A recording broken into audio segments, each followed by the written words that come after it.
बिस्मिल्लाहिर्रहमानिर्रहीम अस्सलाम वालेकुम। हाँ जी जी, की हाल चाल तुहाडा सब दा? उम्मीद करदी हां सब खैरियत नाल होणगे। अल्हम्दुलिल्लाह मैं भी खैरियत नाल सी।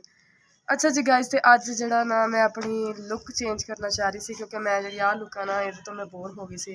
बाल जेह्ड़े मैं सोचेआ कि बालां दी जेह्ड़ी कटिंग है ओह् चेंज करा ली जावे नीचेओ।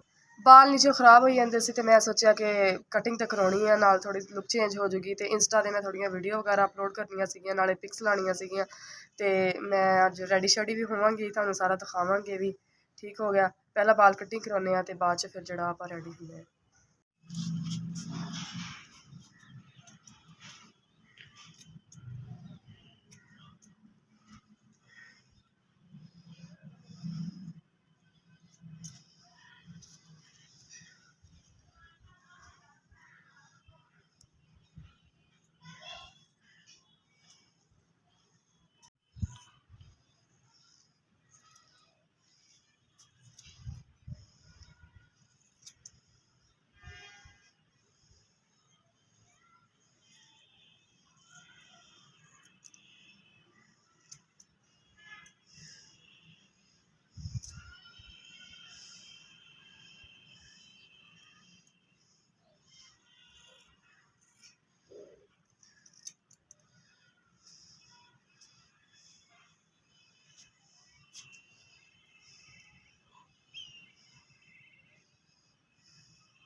अच्छा जी गाइस, ते कटिंग मैं करवा लिया, बिल्कुल भी मैंने अच्छी नहीं सी लगी, तुसीं देख सकदे हो।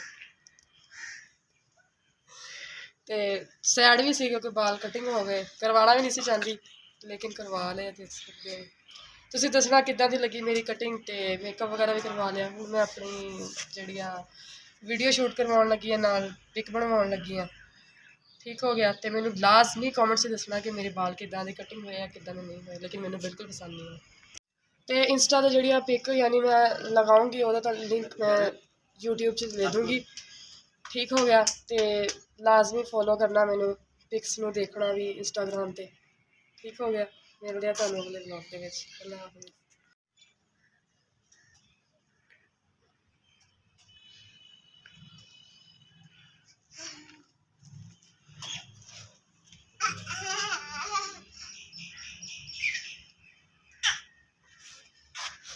बैठो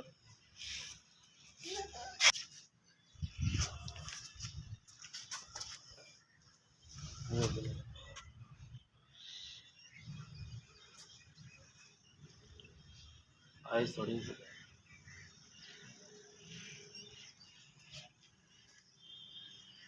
इधर हो गया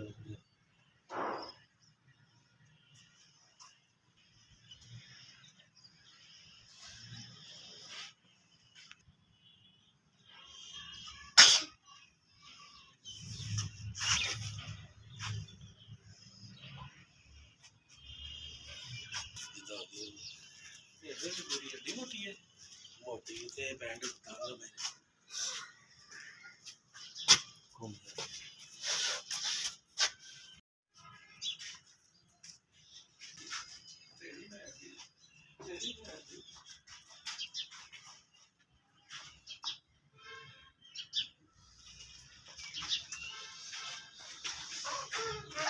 होते हैं।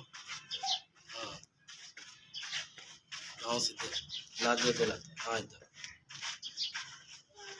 थोड़ा इधर